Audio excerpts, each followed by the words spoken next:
Fala pessoal, aqui é o René Sassi. Olha só, estava numa reunião agora com uma cliente e passei uma explicação para ela e decidi gravar um vídeo à parte aqui fora da reunião para passar alguns conceitos para vocês, acredito que possa ajudar vocês. Esse conceito que eu vou passar é sobre a meta, na verdade a teoria das restrições, indicado pelo meu amigo e cliente Nilson Wagner.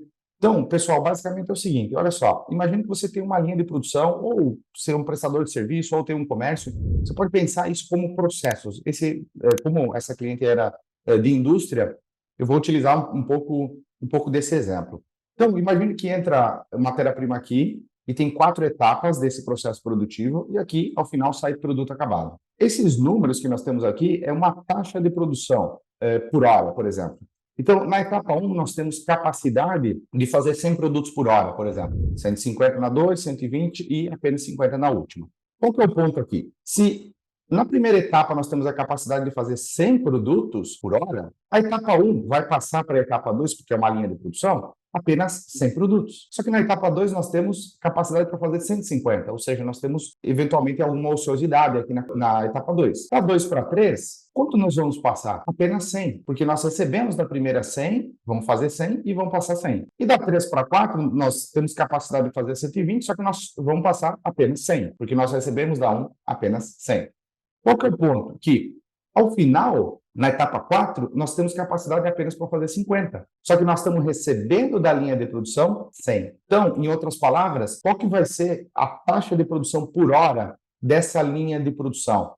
Algumas pessoas podem achar, é 150, é 120, é 100.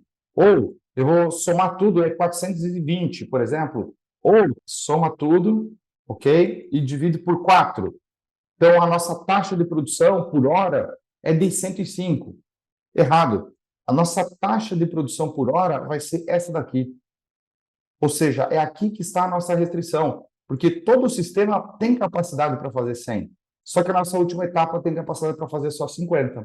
Então, aqui ao final, vai sair apenas 50 produtos por hora. Então, nós precisamos identificar e trabalhar na restrição. Então, vamos supor que essa é a nossa linha de produção número 1. Nós vamos fazer algumas alterações nela. Nós já identificamos a restrição e nós precisamos trabalhar aqui, nessa restrição, para melhorar a capacidade produtiva.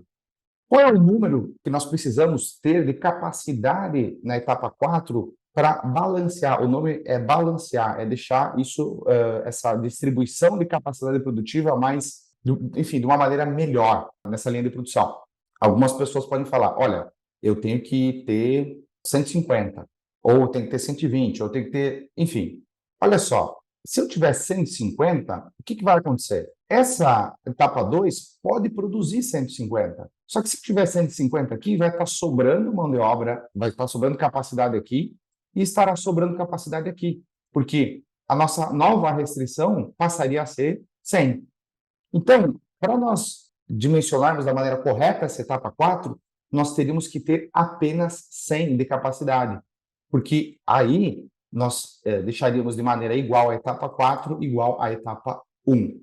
E assim teríamos essa linha de produção mais balanceada, ok? Ou seja, aqui vai produzir 100 por hora, aqui vai produzir 100, aqui vai produzir 100 e aqui vai produzir 100. E olha só que interessante, fazendo essa alteração, trabalhando apenas na restrição da etapa 1, da linha de produção 1, perdão, da linha de produção 1, nós literalmente conseguimos dobrar a produtividade, ou a capacidade produtiva, melhor dizendo, dessa linha. Aqui nós fazíamos 50 por hora e passamos a fazer 100. E provavelmente nós não vamos dobrar o custo de produção, que nós não vamos ter um gasto fixo 2 vezes maior, nós estamos atuando apenas na etapa em que é a restrição. Outro ponto importante é que, para aumentar essa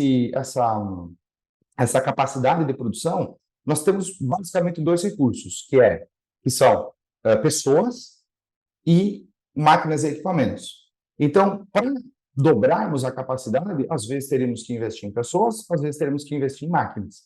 E aí, se nós quiséssemos continuar a fazer melhorias nessa linha de produção, nós podemos ter uma linha 5, por exemplo. Qual que seria o próximo passo nessa linha de produção? Seria o seguinte, está vendo que aqui nós temos capacidade sobrando. Aqui nós temos 150 e aqui nós temos 120. Nem sempre isso é possível, mas se for possível, nós poderíamos reduzir para 100 aqui e para 100 aqui. Por que nem sempre isso é possível? Porque você tem uma máquina que produz 75 produtos por hora. Se você tem uma máquina que produz 75 produtos por hora, você não tem como escolher ter 100 de capacidade produtiva. Você ou terá 75 ou terá 150. Então, entre ter 75 e criar um novo gargalo, e criar uma nova restrição, e ter 150, é melhor do que ter 150 e não criar uma restrição aqui. Agora, vamos supor que aqui seja pessoas, ou seja, eu posso realocar pessoas de um local para o outro. E eu tenho capacidade de diminuir até o nível de 100. Então, se eu puder fazer isso, ótimo.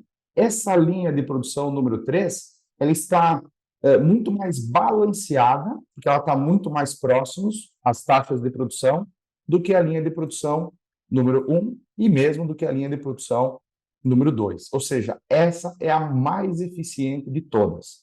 Em última análise, o ideal seria nós termos a capacidade exatamente assim. Aí sim nós teríamos uma linha de produção 100% balanceada. Só que nem sempre isso é possível pelos motivos que eu acabei de explicar, seja máquinas, equipamentos, seja pessoas. O outro ponto que você precisa ficar atento é o seguinte: a necessidade de produção é para 100. Às vezes você tem uma necessidade de produção de 50. Então não vale a pena você aumentar todas as capacidades, vale a pena você diminuir as capacidades das outras etapas, para balancear, digamos, para sincronizar o quanto você consegue produzir com a sua linha, com o quanto o mercado precisa que seja produzido. Então, não só você precisa balancear a linha de produção, que é deixar o mais homogêneo possível essas taxas, ok? Como também você precisa que esse sistema linha de produção esteja conectado, esteja sincronizado com a necessidade das vendas. Se você estiver muito acima, você terá ociosidade na linha, por mais que a linha esteja balanceada, a linha toda pode estar ociosa, e se você estiver abaixo do que a necessidade de vendas demanda, você pode estar balanceado, mas você pode, mesmo assim, não estar atendendo a todos os pedidos. Eu espero que esse conteúdo tenha feito sentido para você, e eu quero saber de você, na sua empresa, não necessariamente na sua indústria, se você é um prestador de serviço, se você tem um comércio, onde está a restrição na sua empresa? O que está impedindo a sua linha de produção ou o seu processo de geração de valor, de gerar mais valor para a sua empresa? Deixa aqui nos comentários. Um grande abraço e até o próximo vídeo. Obrigado por assistir esse conteúdo e se você precisa de ajuda extra com a gestão financeira da sua empresa, clique no botão Saiba Mais aqui abaixo. Independentemente do tamanho da sua empresa, nós temos uma solução de gestão financeira ideal adaptada à sua realidade.